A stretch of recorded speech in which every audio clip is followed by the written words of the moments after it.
Hello guys, কেমন আছেন? নিশ্চয়ই ভালো। তো আজকে আমরা যে বিষয়টি নিয়ে আলাপ করবো সেটা হলো ওয়াল প্লাস্টার। ওয়াল প্লাস্টার করতে হলে কি করতে হবে এইসব বিষয়গুলো ধারাবাহিকভাবে দেখানোর চেষ্টা করব। তো আসলে আমরা যে ওয়ালগুলোতে চেষ্টা করবো এই ওয়ালগুলো আসলে প্লাস্টারের 3-4 দিন আগে থেকে ভিজাতে হবে ভালো করে। তো এটা কন্টিনিউ ভিজাতে হবে। ভিজালে বিশেষ করে পানি পর্যাপ্ত পরিমাণে শুষে নিতে পারবে, অথবা পরবর্তীতে আসলে কিউরিং করে এত পানির চাহিদা মেটানো কঠিন হয়ে পড়ে। তো ভেজানোর পরে যেটা করতে হবে, আমাদের ফ্লোর যেখানে প্লাস্টার করা হবে সেই ফ্লোর এরিয়াগুলো পরিষ্কার করে নিতে হবে এবং পানি থাকলে পানিগুলো সরিয়ে নিতে হবে।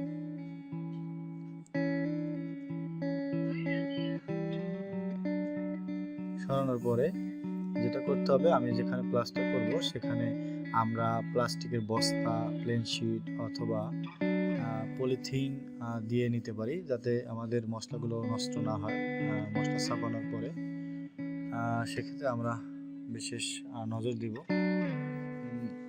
তো আমরা এখানে শিট বিছিয়ে নিয়েছি যাতে পরবর্তীতে এখানে মশলা পরে নষ্ট না হয়। তো এরপরে যেটা করতে হবে, আমরা যে ওয়ালে প্লাস্টার করব ওই প্লাস্টারে কি পরিমাণ মশলা খাবে তার জন্য একটা টিপ পায়া করে নেব। যদি এর আশেপাশে ওয়ালে বা চৌকাঠ থাকে, তো চৌকাঠ লেভেল আমরা ধরে এর পাশে বা এর বরাবর যে ওয়ালগুলো আছে আমরা একটা পায়া করে নিব, যাতে আমরা মশলার থিকনেসটা বুঝতে পারি যে আসলে আমার ওয়াল কতটুকু মশলা খাওয়া দরকার বা কতটুকু মশলা খাচ্ছে।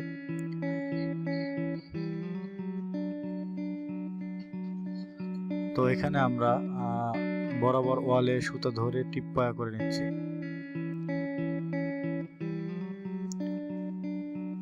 তো পরবর্তীতে আমরা আসলে মশলা বানাবো। মশলা এর আগেই বানানো দরকার, কিন্তু আমরা এটা একটু পরে দেখাচ্ছি, কেননা এর পরবর্তীতে যে কাজটি সেটা তো মশলারই কাজ। তো আমরা ওয়ালের জন্য যে রেশিও অনুযায়ী মশলা মিলানো দরকার সেই মশলা মিলাবো। সেক্ষেত্রে আমরা যেহেতু ওয়াল করতেছি 1:6 রেশিও ইউজ করব। এতে একটা সিমেন্ট আর 6টা বালু, অর্থাৎ 1.5 সিমেন্ট এক বস্তায় এবং 1.5 × 6 বস্তা বালু, এটা আমরা দিয়ে মশলাটা তৈরি করে নিব।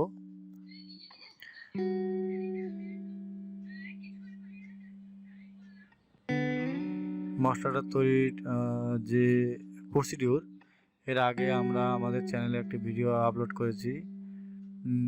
আমি ডিসক্রিপশন বক্সে আমার ভিডিও লিঙ্কটা দিয়ে রাখবো, ওটা দেখে নিতে পারেন।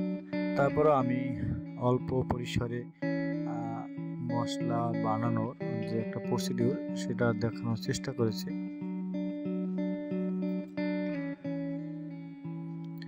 এবং মশলা বানানোর জন্য বালু চালতে হবে সিমেন্ট মিক্সড করে।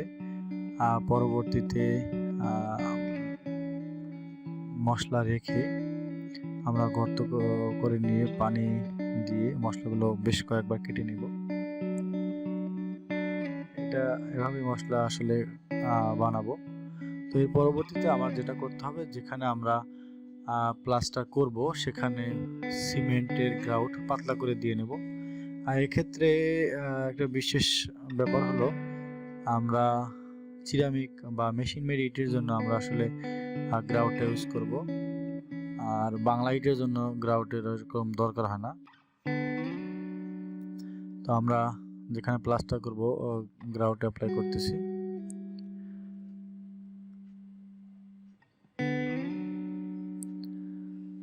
গ্রাউট অ্যাপ্লাইয়ের পরে আমরা আসলে যে ওয়ালে প্লাস্টার করব মশলা ছাপাতে থাকবো বা মশলা অ্যাপ্লাই করব।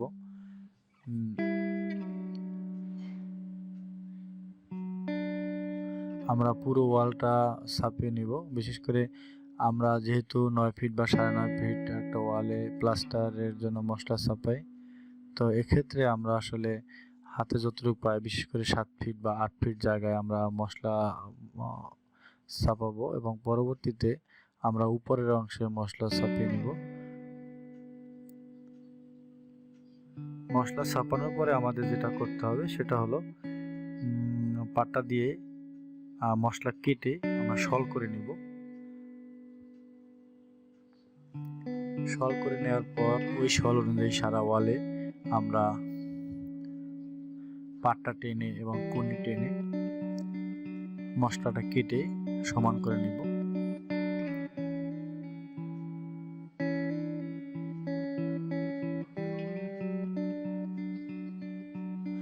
এবং যদি আমার কর্নার ওয়ালের ক্ষেত্রে আমরা আসলে 2 ওয়ালে মশলা ছাপানোর পরে কর্নারের মাটামটা চেক করে নিতে পারি। এবং চৌকাঠের সাথে হলে আমরা আসলে চৌকাঠের যে লেভেল ওই লেভেলেই আমরা শল করে নিব।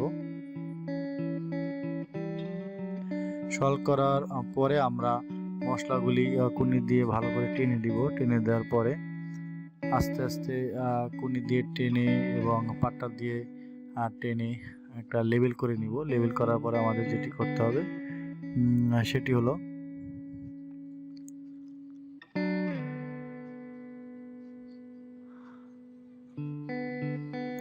উষা বা কাঠের তৈরি যে উষা ওটা দিয়ে ভালোভাবে ঘষতে হবে।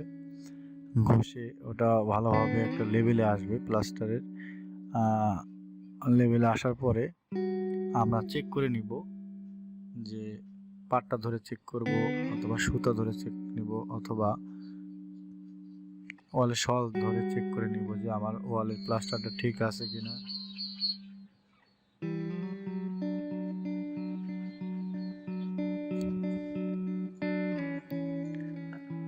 চেক করার পরে আমাদের যেটি করতে হবে সেটি হলো